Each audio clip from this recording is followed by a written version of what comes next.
राधे राधे। जय श्री कृष्ण। आप सभी को मेरे इस यूट्यूब चैनल पर हार्दिक स्वागत है। दोस्तों, अभिनंदन है। आज मैं आपको समन्वित बाल विकास परियोजना या योजना, जिसको हम एकीकृत बाल विकास योजना भी कह सकते हैं, हिंदी में चाइल्ड डेवलपमेंट स्कीम के बारे में बता रहे हैं। यह योजना सन 1975 में 5वीं पंचवर्षीय योजना के अंतर्गत शुरू किया गया। पहली पंचवर्षीय योजना 1951 भारत की आज़ादी के बाद शुरू की गई और ये 5वीं पंचवर्षीय योजना है, जिसके तहत बालकों और महिलाओं के हित के लिए, उनके स्वास्थ्य में सुधार के लिए योजना चलाई गई, जिसको हम शॉर्ट में ICDS बोलते हैं। क्योंकि जब भारत आज़ाद हुआ था तब महिलाओं और छोटे बालकों की दशा अत्यंत दयनीय थी। मातृ शिशु मृत्यु दर अधिक था। अधिकांश माताएं और बालक कुपोषित थे। प्रसव के दौरान कई माताएं मर जाती थी, कई बार जच्चा बच्चा दोनों ही मर जाते थे। यह योजना इसी दृष्टि से चलाया गया कि स्त्रियों, खास करके गर्भवती माताओं, धात्री माताओं और छोटे बालकों के स्वास्थ्य में सुधार किया जाए। आज यह योजना 2000 से भी अधिक क्षेत्रों में चलाई जा रही है। पहले इस योजना के अंतर्गत 33 खंड ही चुने गए थे और निप्सिड इस योजना के संचालन में पूरा सहयोग कर रहा है। इसका मुख्य उद्देश्य क्या है?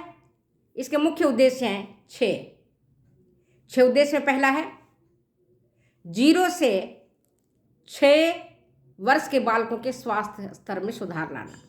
पहले क्या होता था, जन्म के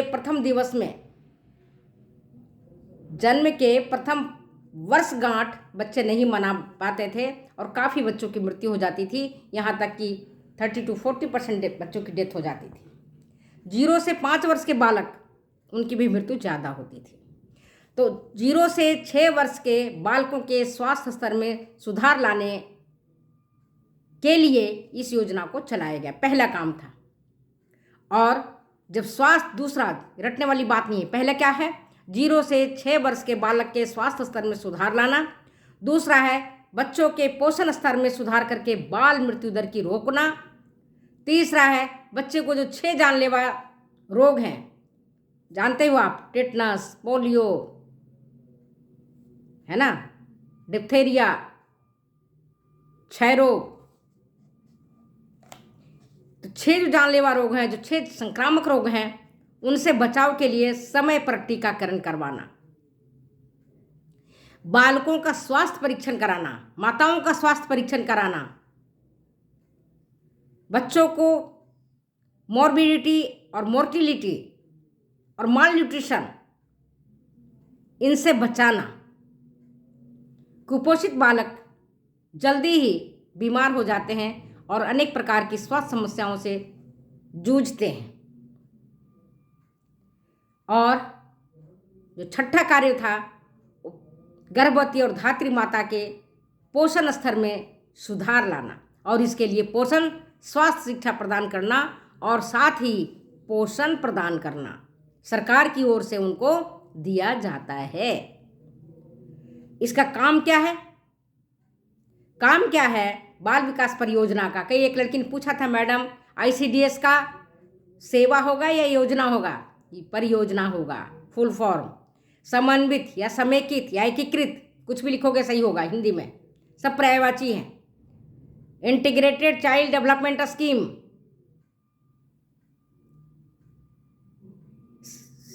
समेकित बोल सकते हो उसको, समन्वित बोल सकते हो उसे, एकीकृत बोल सकते हो उसे। इंटीग्रेटेड चाइल्ड डेवलपमेंट स्कीम की शुरुआत सबसे पहले मैंने बताया 1975 में, उस समय देश के माननीय प्रधानमंत्री थी श्रीमती इंदिरा गांधी। उन्होंने देखा कि भारत की जो स्थिति है, भारत में जो महिलाओं की स्थिति है, अत्यंत ही दयनीय है। और महिलाएं, खासकर गर्भवती माताएं, उनको पूरा पोषण ना मिलने के कारण उनकी डेथ या तो प्रसव के दौरान या प्रसव के कुछ सप्ताह बाद हो जाता था। मॉर्बिडिटी मोर्टिलिटी रेट अधिक थी, इसको कम करना था।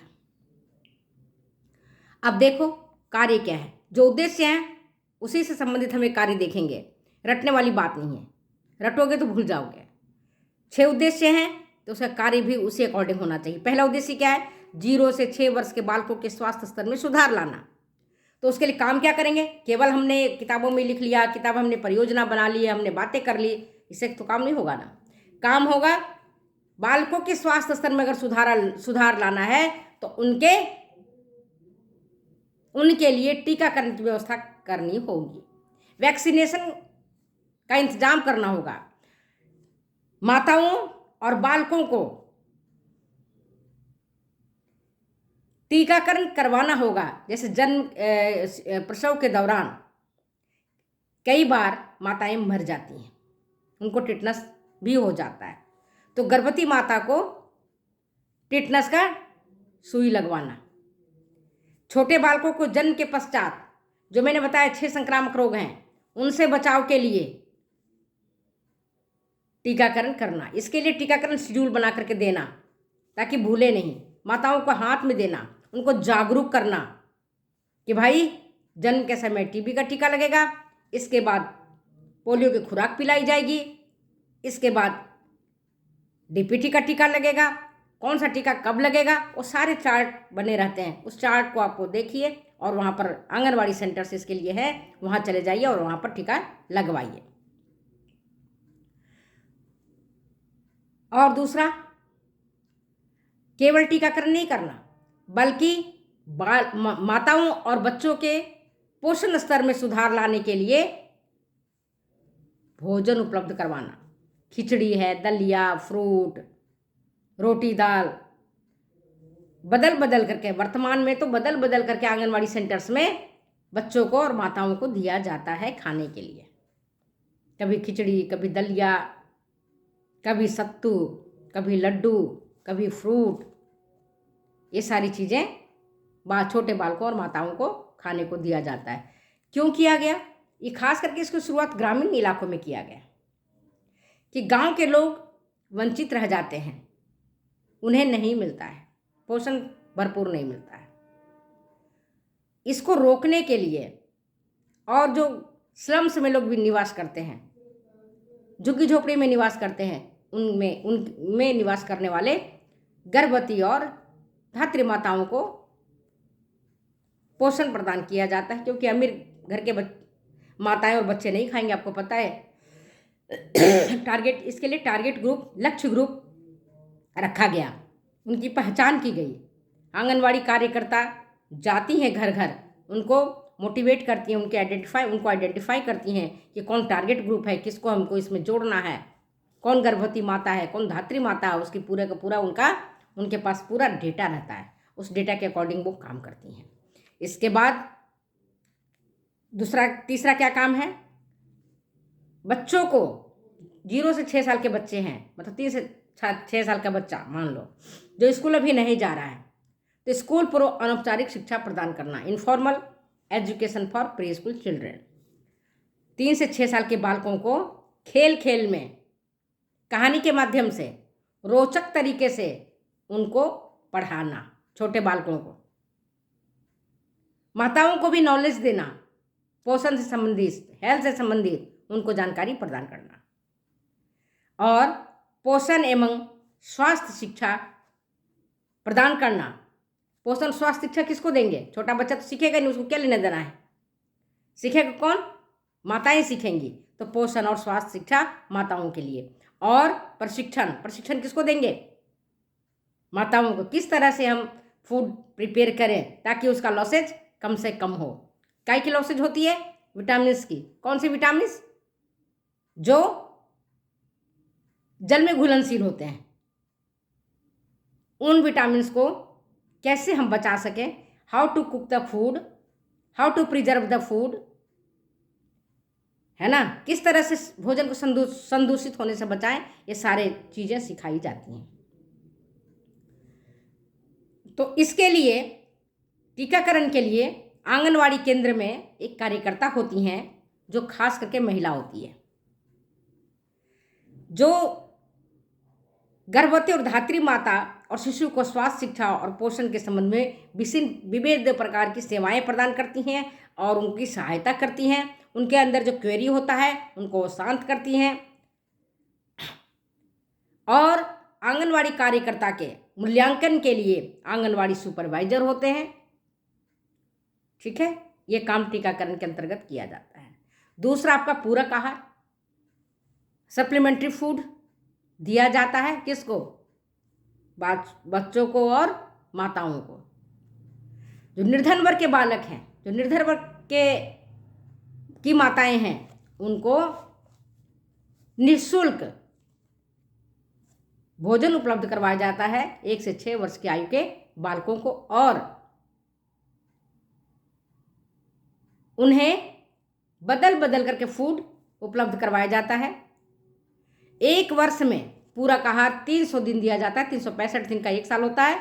50 दिन छोड़ के बाकी 300 दिन उनको दिया जाता है। और जो बच्चे सीवियर मालनरिश्ड हैं, गंभीर रूप से कुपोषित हैं, उनके लिए विशेष पोषाहार की व्यवस्था की जाती है।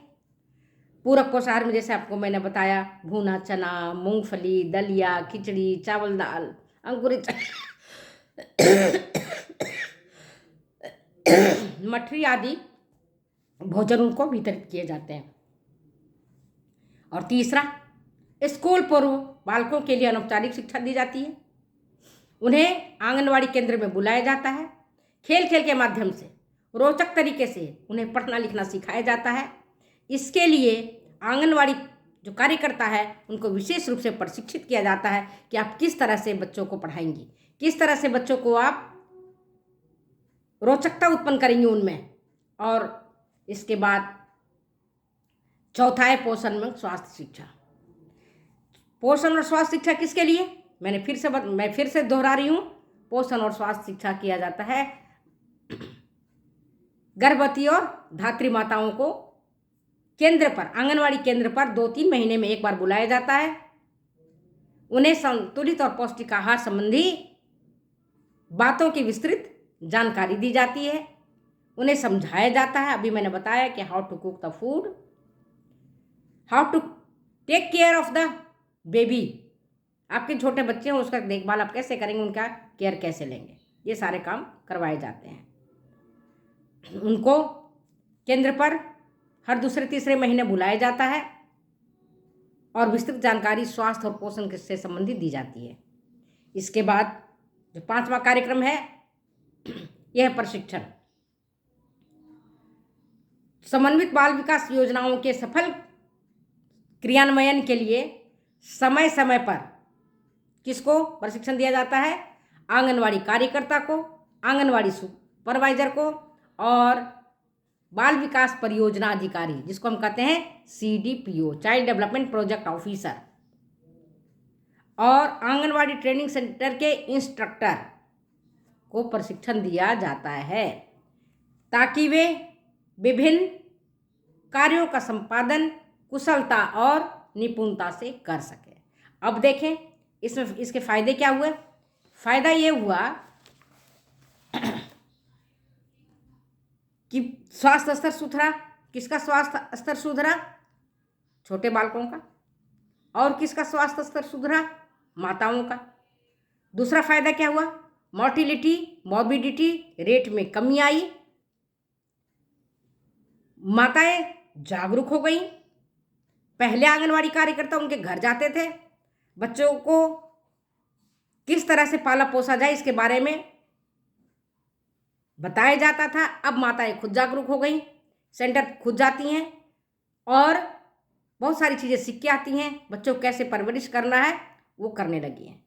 इसके बाद बच्चे खुद सेंटर्स पर पहुंचाती हैं, उनको पढ़ना लिखना सीखने के लिए भेजती हैं, जिसका परिणाम हुआ कि बच्चे अब जब 6 साल के हो गए तो प्राथमिक स्कूल जाने लग गए और वहाँ बच्चे जाने में आनाकानी नहीं करते हैं, अब जाते वक्त नहीं रोते हैं। दूसरा और क्या, 1991 से सन 1991 से जो एडोलेसेंस गर्ल हैं जिनकी उम्र 15-16 साल है, उनको भी इस कार्यक्रम के अंतर्गत जोड़ा गया। उनको भी हेल्थ एंड न्यूट्रिशन से संबंधित ट्रेनिंग दिया गया, जिसका परिणाम क्या हुआ कि जो आज किशोर बालिकाएं हैं वही आफ्टर मैरिज एक माँ बनेंगी, और जब एक अच्छी माँ बनेंगी तो अपने बच्चों को अच्छी तरीके से परवरिश करेंगे। तो क्या हुआ, पोषण स्तर सुधरा, एजुकेशन अच्छा हुआ और स्वास्थ्य स्तर सुधरा। उद्देश्य क्या था, कम्युनिटी जो हमारे था, जो समुदाय के लोग हैं, टारगेट कम्युनिटी है, उन कम्युनिटी को सुधारना था। तो ये हमारे 5 वर्षीय योजना के अंतर्गत एकीकृत बाल विकास परियोजना की शुरुआत की गई। तो हम अपनी वीडियो को यहीं विराम देते हैं और फिर मिलते हैं अगली वीडियो में अगली बातों के साथ। फिर हम अगले बार पढ़ाएंगे विशेष पोषाहार कार्यक्रम जो सन 1970-71 में शुरू किया गया था। अगर वीडियो अच्छी लगती है तो प्लीज़ शेयर करें, कमेंट करें, सब्सक्राइब करें। फिर मिलते हैं हम अगले वीडियो में।